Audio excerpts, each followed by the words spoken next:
Hello Aquarius. Aquarius यानी कुंभ राशि में सुरेश को ट्रिपल एस इन दी टैरो से। तो आज हम एक्वेरियस यानी कुंभ राशि के लिए 3 कार्ड क्लैरिफिकेशन वाली जनरल लव रीडिंग करेंगे। रीडिंग जनरल है, जनरल होने के कारण आप पर मैच हो भी सकती है, नहीं भी हो सकती। जिस पर जितनी मैच होती प्लीज आप एक्सेप्ट कर सकते हैं। सनसाइन, मूनसाइन या नाम राशि जिसके साथ देखना चाहें, जुड़ना चाहें, देख सकते हैं। अगर आप पर्सनल रीडिंग चाहते हैं तो नीचे डिस्क्रिप्शन बॉक्स में डिटेल्स दी गई है, वहां जाकर चेक कीजिएगा। कोई भी कंफ्यूजन, कोई भी डाउट होने पर व्हाट्सएप मैसेज के जरिए आप इसे क्लियर कर सकते हैं। और ये रीडिंग जो है 20 से लेकर 27 जनवरी 2026 तक के लिए वीकली यानी साप्ताहिक रीडिंग रहेगी। तो इसमें सबसे पहले हम देखेंगे कि एक्वेरियस राशि के जो लोग हैं उनके पर्सन उनके लिए क्या फील कर रहे हैं, क्या महसूस कर रहे हैं। फिर देखेंगे कि आप अपने पर्सन के लिए क्या फील करते हैं, क्या महसूस करते हैं, आप अपने पर्सन से क्या चाहते हैं और आपके पर्सन आपसे क्या चाहते हैं। इस रिश्ते का आउटकम क्या रहेगा और गाइडेंस क्या रहेगी।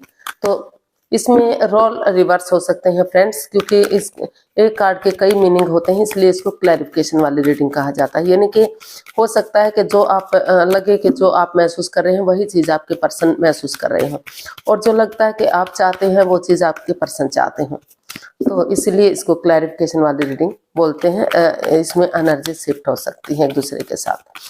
तो चलिए एक्वेरियस देख लेते हैं आपके पार्टनर की करंट फीलिंग्स क्या है, लव रिलेशनशिप एरिया को लेकर क्या फील कर रहे हैं वो। King of wands. एक्वेरियस जो आपके पर्सन है उन्हें महसूस हो रहा है कि इस रिश्ते में प्यार है, प्रेम है दोनों के प्रति, लेकिन अट्रैक्शन होने के साथ साथ अटैचमेंट और डिटैचमेंट और जो है भी है। वो कोल्ड रहते हैं, उनसे डिटैच रहते हैं, उनसे बात नहीं करना चाहते, पक्षपात, हेरा फेरी, धोखाधड़ी करते हैं, चीटिंग चलती है, जिससे रिश्ते में वो उनकी तरफ ध्यान नहीं देते। तो इसलिए उनको महसूस हो रहा है कि इस रिश्ते में क्लियरिटी लाने की जरूरत है, चीजों को क्लियर करने की जरूरत है ताकि रिश्ता लॉन्ग लाइफ हो सके, स्टेबल और कामयाब हो सके। तो उन चीजों को, उन कंफ्यूजन को, जो ब्लॉकेज चली हुई है, जो परेशानियां दे रही हैं चीजों में, उन चीजों को वो खत्म करने का सोच रहे हैं। उनको महसूस हो रहा है कि अगर ये चीजें खत्म हो जाती हैं तो रिश्ता ग्रोथ सक्सेस की तरफ बढ़ जाएगा और इसमें फिर से खुशियां आएंगी। तो इसको हम क्लैरिफाई करते हैं। तो एक्वेरियस जो आपके पर्सन है उन्हें महसूस हो रहा है कि उन्हें जो इस रिश्ते में डिटैचमेंट है, एक दूसरे के प्रति बात ना करना, एक दूसरे से मुंह मोड़ कर चलना, खफा खफा रहना, तो जो ये सिचुएशन चली हुई है तो उनको लग रहा है कि अगर पेशेंटली चीजों को हैंडल करेंगे एक दूसरे के साथ, क्योंकि आपके पर्सन इसमें क्लियरिटी चाहते हैं, चीजों को क्लियर, इजी और आसान बनाना चाहते हैं, चाहे उसके लिए थोड़ा सा विजिट करना पड़े, टूर ट्रैवल भी क्यों ना करना पड़े। अगर आप एक साथ नहीं रह रहे हैं, दूरियां बनाकर रहते हैं, तो चाहे आपको उनके पास जाना पड़े या उनको आपके पास आना पड़े, क्योंकि आमने सामने से मिलेंगे तो एक क्लियर कट कम्युनिकेशन होगा, खुलकर बातें होंगी, इजी आसान हो, चीजें इजी होंगी, आसान होंगी और जांच पड़ताल करके चीजों को आगे बढ़ाया जा सकता है। क्योंकि जो डिस्टेंस रहने में, एक दूरियां रहने में, हो सकता है कि आप कहीं और जॉब कर रहे हैं, आपके पार्टनर कहीं और रहते हैं, तो इस वजह से भी रिश्ते में परेशानियां, प्रॉब्लम आ जाती हैं, कई बार मिसअंडरस्टैंडिंग भी होती है। तो उन खामियों को दूर करने के लिए आप इसमें एक जो है कम्युनिकेशन चाहते हैं, क्योंकि आप उनको महसूस हो रहा है आपके पर्सन को कि वो अपने लिए या अपने प्यार के लिए स्टैंड लेंगे, चाहे अपनों के ही अगेंस्ट जाना पड़े तो वो रिश्ते में आगे बढ़ पाएंगे। क्योंकि अगर वो अब स्टैंड नहीं लेंगे तो रिश्ता हाथ से जा सकता है, कंफ्यूजन बढ़ सकती है, प्रॉब्लम्स बढ़ सकती हैं। इसलिए उनको महसूस हो रहा है, उनको सोच रहे हैं वो कि जैसे अगर वो एक अच्छा कम्युनिकेशन करेंगे, एक दूसरे से खुलकर बातें करेंगे, तो रिश्ता रियूनियन, रिकॉन्सिलेशन होगा, फिर से पहले की तरह बातें होंगी, घर आंगन में बच्चों की किलकारियां गूंजेंगी, रिश्ता एक फैमिली, एक परिवार की तरह एक साथ रहेगा, हैप्पीनेस आएगी, हैप्पीली लाइफ वो जिएंगे एक दूसरे के साथ। तो वो एक दूसरे इस परिवार को, इस फैमिली को फिर से एकजुट करने का सोच रहे हैं। उनको फील हो रहा है कि जैसे इंद्रधनुष रंग बिरंगा होता है, कलरफुल होता है, बहुत अच्छा लगता है, तो उसी तरह से उनकी दुनिया भी अगर रंग बिरंगी हो जाती है, कलरफुल हो जाती है, तो रिश्ता हैप्पीली यापन किया जा सकता है, यानी कि अच्छी तरह से खुशी खुशी रिश्ता स्ट्रांग और मजबूत हो सकता है। तो आप देख लेते हैं क्या फील कर रहे हैं अपने पर्सन के लिए, एक्वेरियस की फीलिंग्स क्या है एक्वेरियस पर्सन के लिए, देखते हैं। द हर्मिट, तो आप अपने आप को हील कर रहे हैं, ध्यान में लगाने की कोशिश कर रहे हैं। आपको महसूस हो रहा है कि अगर आप ध्यान में बैठेंगे, अपने आप को हील करेंगे, तो आपके अंदर से ज्योति प्रज्वलित होगी, यानी कि आप खुद के लिए स्टैंड ले पाएंगे, रेस्पॉन्सिबिलिटी समझ पाएंगे कि जिम्मेदारियां क्या है, रिश्ते को आगे बढ़ाना है या रिश्ते को खत्म करना है। क्योंकि जो रिश्ता रुका हुआ है, थमा हुआ है, तो आप काफी परेशान हैं, इस रिश्ते को लेकर काफी दुखी हैं। तो इसीलिए आप अपनी रोशनी खुद बनना चाहते हैं, अपना उजाला खुद बनना चाहते हैं, खुद अपनी जिम्मेदारियों को समझते हुए स्टैंड लेना चाहते हैं। अगर आप सचमुच प्यार करते हैं, प्रेम करते हैं, तो आपको लग रहा है कि आपको अपने रिश्ते की तरफ, अपने प्यार की तरफ बढ़ जाना चाहिए, गिव अप नहीं करना चाहिए, हार नहीं माननी चाहिए। हमारे पास कार्ड्स आए, the high priestess, the empress, strength and the hermit.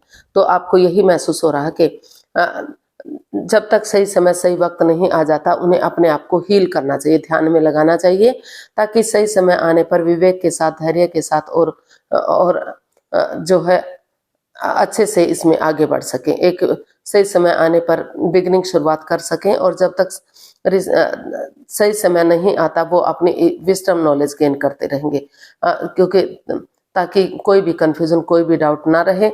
और उनको महसूस हो रहा है कि अगर वो अपने रेस्पॉन्सिबिलिटीज, अपने जिम्मेदारियां समझकर आगे बढ़ते हैं, करेज, हिम्मत और साहस के साथ, स्ट्रेंथ के साथ, गिव अप नहीं करते, हार नहीं मानते, डेडिकेशन के साथ आगे बढ़ते हैं, तो ये रिश्ता गॉर्जियस हो सकता है, अबंडेंस आ सकता है, प्रॉस्पेरिटी, सुख समृद्धि, खुशहाली, नेम और फेम आ सकता है। और जो रिश्ते में लेकर, बच्चे को लेकर या जैसे भी करके जो कंफ्यूजन, जो बाधाएं, दिक्कतें आ रही हैं, तो वो कंफ्यूजन दूर होगी, वो बातें खत्म होंगी, एक दूसरे से बातें करेंगे तो फिर से रिश्ता गॉर्जियस होगा, अबंडेंस, प्रॉस्पेरिटी, सुख समृद्धि, खुशहाली आएगी। और बहुत जल्दी प्रेगनेंसी की गुड न्यूज, गुड मैसेज भी मिल सकती है, यानी कि बहुत जल्दी बच्चा भी, आप एक्वेरियस, आपके बच्चे आपसे महसूस कर रहे हैं कि अगर रिश्ता आगे बढ़ेगा तो बहुत जल्दी आपसे उनके बच्चे भी होंगे। तो देख लेते हैं एक्वेरियस, आपके पर्सन आपसे क्या चाहते हैं, देखते हैं वो क्या चाहते हैं आपसे। द टावर, वो चाहते हैं कि जो चीजें खत्म हो गई हैं, इम्बैलेंस्ड हो गई है, चक्रास बिखर से गई हैं, जो लग रहा था कि रिश्ता लॉन्ग लाइफ होगा, स्टेबल होगा, तो वो चाहते हैं कि समय के साथ, वक्त के साथ वक्त को वक्त दें, यानी कि नए सिरे से नेगेटिविटी को खत्म करते हुए पॉजिटिवली आगे बढ़े। क्योंकि समय वापस नहीं आ सकता, लेकिन चीजों को आगे बढ़ाया जा सकता है, रिश्ते को आगे बढ़ाया जा सकता है। तो वो महसूस कर रहे हैं कि उनके पार्टनर को चाहिए, यानी कि एक्वेरियस को चाहिए कि वो इस रिश्ते को फिर से शुरू करें, ताकि समय के साथ, वक्त के साथ ये चक्रास इनहेंस हो सके, पहले की तरह जो है रिश्ता स्ट्रांग और मजबूत हो सके। जो भी प्रॉब्लम आई है, जो भी दुख तकलीफ आई है, ताकि धीरे धीरे करके उनका खात्मा हो सके। और उसके लिए वो ये चाहते हैं कि कोई भी चीटिंग ना करें, हेरा फेरी, धोखाधड़ी ना करें, उनके साथ माइंड गेम ना खेलें, मैनिपुलेट ना करें। क्योंकि चीटिंग, हेरा फेरी, धोखाधड़ी करेंगे, उनकी भावनाओं के साथ खेलेंगे, तो भले ही उनका अहम जीत जाए, उनका घमंड जीत जाए, लेकिन इंसानियत हार सकती है, उनकी ईगो जीत सकती है, लेकिन इंसानियत हार सकती है। तो इसलिए वो चाहते हैं कि सरल और सीधे वे में आगे बढ़े, पहले उन चीजों को लेट गो करें, बाधाएं, दिक्कतें दे रही है जो आगे बढ़ने से रोक रही है, उन पुराने बैगेजेस को, पास्ट को पास्ट में ही छोड़ दें, वो नई एनर्जी के साथ आगे बढ़े। और वो चाहते हैं कि रुककर, ठहर कर, सोच विचार करके एक दूसरे से क्लियरिटी लाएं, क्लियर कट कम्युनिकेशन करें, खुलकर बातें करें। अनएक्सपेक्टेडली, सडनली, अचानक से वो कोई भी डिसीजन ना लें, क्योंकि अचानक से रिश्ते को खत्म करना या रिश्ते को आगे बढ़ाना दोनों ही कंफ्यूजन दे सकती हैं, दोनों में ही प्रॉब्लम हो सकती है। तो इसलिए आप अपने पार्टनर से यही, आपके पार्टनर आपसे यही चाहते हैं एक्वेरियस, कि पहले रुकें, ठहरें, सोचें, विचारें, एक दूसरे से बातें लाएं, चीजों को क्लियर करें, उन चीजों को लेट गो करें जो परेशानी, बाधाएं दे रही है। और ऑनेस्टी, ईमानदारी और लॉयल्टी के साथ कुछ भी सिगरेट, कुछ भी राज मिस्ट्री ना रखें, एकदम साफ और स्पष्ट वे में आगे बढ़ें, ताकि जो परेशानी, प्रॉब्लम्स चली हुई है, वो शुरू से फिर से एक पॉजिटिव वे में आगे बढ़ सके, रिश्ता आगे बढ़ सके। तो देख लेते हैं आप क्या चाहते हैं अपने पर्सन से, आप क्या चाहते हैं अपने पर्सन से। क्वीन ऑफ वॉन्ड्स, आप क्योंकि अभी भी अपने पर्सन की तरफ अटैचमेंट फील करते हैं, अट्रैक्शन फील करते हैं, आपको अभी भी लग रहा है कि रिश्ता सोलमेट हो सकता है, सोलमेट ऑफ काइंड हो सकता है, इस रिश्ते को आगे बढ़ाया जा सकता है। तो आप चाहते हैं कि वो इस रिश्ते को एक नया मोड़, एक नया अंजाम दे, ताकि फिर से रिश्ता फ्रूटफुल और कामयाब हो सके। तो इसको हम क्लैरिफाई करते हैं क्वीन ऑफ वॉन्ड्स को। 2 of swords, 3 of pentacles and S of cups.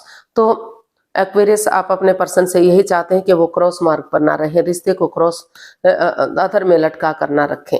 वो रुके ठहरे, सोचे विचारे, या किसी खुद नहीं सोच पा रहे हैं तो किसी की मदद या हेल्प लें और धीरे धीरे करके आगे बढ़ें। टीम एफर्ट लगाएं, टीम एनर्जी डालें, ताकि अगर एक बिगनिंग करेंगे, एक शुरुआत करेंगे, तो समय के साथ, वक्त के साथ ये रिश्ता फिर से एक फैमिली, एक परिवार बन सकता है, पहले की तरह एकजुट हो सकता है और कामयाबी मिल सकती है। और उन्हें आप के पर्सन आपसे यही चाहते हैं, नहीं, आप अपने पर्सन से आप अपने पर्सन से यही चाहते हैं कि वो इस रिश्ते को एक नया मोड़, एक नया अंजाम दें और क्रॉस मार्ग पर ना रहें, ताकि ये रिश्ता फिर से पहले की तरह आगे बढ़ सके और रियूनियन, रिकॉन्सिलेशन हो सके, और वही बिगनिंग, वही शुरुआत उन्हें आगे जाकर सफलता दिला सके, विनिंग दिला सके, रिश्ते को कामयाब कर सके। तो आउटकम देख लेते हैं, इस रिश्ते का आउटकम क्या रहेगा। आउटकम क्या रहेगा एक्वेरियस पर्सन के लिए, देखते हैं।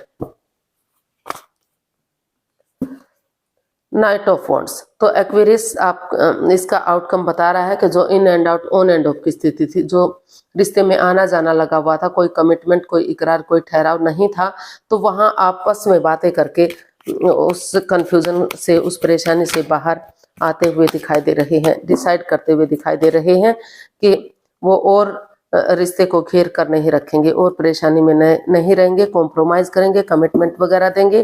हमारे पास कार्ड्स आए हैं, the hierophant, the chariot and 3 of pentacles and night of wands. तो जो in and out, on end of की स्थिति थी, आप इसका आउटकम बता रहा है कि वो चीजें खत्म होंगी, दोनों स्पिरिचुअल ग्रोथ करते हुए दिखाई दे रहे हैं। आप भी, आपके पर्सन भी, या किसी एल्डर की, गुरु की, जिसको आप अपना आदर्श मानते हैं, उसकी मदद, उसकी हेल्प लेते हुए आगे बढ़ते हुए दिखाई दे रहे हैं, ताकि जैसे सिपाही रणभूमि में आगे बढ़ता है, गिव अप नहीं करता, हार नहीं मानता, डेडिकेशन के साथ आगे बढ़ता चला जाता है, पीठ नहीं दिखाता, तो उसी डेडिकेशन के साथ बिना गिव अप करे, बिना हार माने, एक दूसरे से माफी मांगते हुए, कॉम्प्रोमाइज करते हुए, कमिटमेंट वगैरह देते हुए कि वो फिर से ये गलती नहीं दोहराएंगे, फिर से वो इस प्रॉब्लम में नहीं आएंगे, आगे बढ़ेंगे, ताकि रिश्ता, एक फैमिली, एक परिवार बन सके, फिर से इस रिश्ते में खुशियां आ सके और ग्रोथ, सक्सेस, प्रॉस्पेरिटी, नेम और फेम के साथ ये रिश्ता एकजुट हो सके और आगे बढ़ सके। क्योंकि वो जो आपके पर्सन है, वो भी इस रिश्ते को आत्मिक मानते हैं, शायद आप भी इस रिश्ते को आत्मिक मानते हैं, आध्यात्मिक भी मानते हैं। तो या तो आप आध्यात्मिक हैं, या तो आपके पर्सन आध्यात्मिक हैं, जो अपने ओहदे में रहकर रिश्तों को आगे बढ़ाना। अगर कोई अदर कास्ट से रिश्ता है, तो वो चाहते हैं कि भले ही वो डाइवोर्स ले लें, लेकिन अपनी लाइफ में आगे बढ़ जाएं, क्योंकि वो अदर रिलीजन में विश्वास नहीं करते, अदर कास्ट में विश्वास नहीं करते। वो अपने कास्ट से ही, अपने रिलीजन में ही शादी विवाह को एक्सेप्ट करेंगे। अगर उनकी लाइफ में कोई नया पर्सन, नई अपॉर्चुनिटी है, तो वो इस रिश्ते को छोड़कर नए रिश्ते की तरफ, नए प्यार की तरफ भी जा सकते हैं। और जो इस रिश्ते में वापस आना चाहते हैं, तो वो डेडिकेशन के साथ आगे बढ़े, रिश्ता रियूनियन होगा, रिकॉन्सिलेशन हो सकता है, और जो बाधाएं, रुकावटें, दिक्कतें थी, वो खत्म होते हुए किसी की मदद या हेल्प के साथ ये रिश्ता स्टेबल और कामयाब हो सकता है। काफी खुशियां इस रिश्ते में वापस आते हुए दिखाई दे रही हैं। तो वो, क्योंकि इसमें आप या आपके पर्सन आध्यात्मिक हैं, अपने अकॉर्डिंग चलते हैं, वो उन चीजों में बिलीव नहीं करते जो अदर कास्ट से, अदर रिलीजन से वास्ता रखते हैं। तो गाइडेंस देख लेते हैं, यूनिवर्सिटी क्या मैसेज या गाइडेंस दे रहे हैं, प्लीज यूनिवर्सिटी बताइए। Justice, queen of cups and page of cups. And university आपको मैसेज दे रहे हैं, गाइडेंस दे रहे हैं कि अपने इमोशंस अभी अपने तक सीमित रखिए, उनको जो है ढिंडोरा मत पीटिए, यानी कि किसी के आगे भी फिलहाल रिश्ते के बारे में मत बताइएगा, चुप रहिए, मौन रहिए, खामोश रहिए, क्योंकि दोनों ही एक दूसरे से गहरा प्यार करते हैं, अटैचमेंट है, फीलिंग्स है। दोनों ही अपने इमोशंस दबाए हुए बैठे हैं, तो एक दूसरे से माफ़ी मांगिए, एक दूसरे को माफ़ कर दीजिए और धीरे धीरे करके आगे बढ़िए, ताकि आपको जस्टिस मिल सके, किसी के साथ भी अन्याय ना हो सके। दोनों को के साथ अगर आप अन्याय चाहते हैं तो अपनी प्रैक्टिकलिटी को, विलिंग पावर को बढ़ाइए। अगर कोर्ट कचहरी में कोई मैटर, कोई इश्यू चला भी हुआ है तो उसे सॉल्व करने की कोशिश कीजिए और ग्रोथ, सक्सेस, प्रॉस्पेरिटी, नेम और फेम के साथ आगे बढ़िए। फिर से रिश्ते में खुशहाली आएगी, रिश्ता स्ट्रांग होगा, मजबूत होगा और तभी दूसरे लोगों को पता चलेगा कि रिश्ता कैसा चल रहा है, किस तरह से आगे बढ़ रहा है। क्योंकि अगर पहले ही इस रिश्ते को दूसरों को बता देते हैं कि इस रिश्ते के बारे में क्या चल रहा है, तो फिर से इस रिश्ते में रुकावटें आ सकती हैं, कोई तीसरा पर्सन इन्वॉल्व हो सकता है जो रिश्ते में अड़चने दे सकता है। तो दोनों को ही अपने इमोशंस दबा कर रखने हैं, अपनी फीलिंग्स एक दूसरे के साथ शेयर करनी है, एक दूसरे से बांटनी है और रिश्ता फिर से दोनों को जस्टिस मिल सकता है, न्याय मिल सकता है। जैसे भी आप चाहते हैं अपने अकॉर्डिंग इस रिश्ते को, एक दूसरे से माफ़ी मांगेंगे, एक दूसरे को माफ़ करेंगे और धीरे धीरे करके इसका हल और सॉल्यूशन निकालेंगे, तो आपके अकॉर्डिंग रिश्ता जा सकता है, रिश्ते में खुशियाँ मिल सकती हैं और रिश्ता रियूनियन, रिकॉन्सिलिएशन किया जा सकता है। जो नहीं आना चाहते तो वो जो है डाइवोर्स लेकर अपने लाइफ में आगे बढ़ सकते हैं। तो आज के लिए इतना ही, फिर नई वीडियो के साथ मिलते हैं। अगर वीडियो अच्छी लगती है तो प्लीज़ लाइक, शेयर और सब्सक्राइब करें, कमेंट्स करना ना भूलें। इससे मोटिवेशन मिलता है, आपको नोटिफिकेशन मिलता है, वीडियो बनाने में मदद मिलती है। तो जल्दी मिलते हैं नई वीडियो के साथ, तब तक के लिए हैप्पी रहें, खुश रहें, आबाद रहें। नमस्ते, थैंक यू सो मच।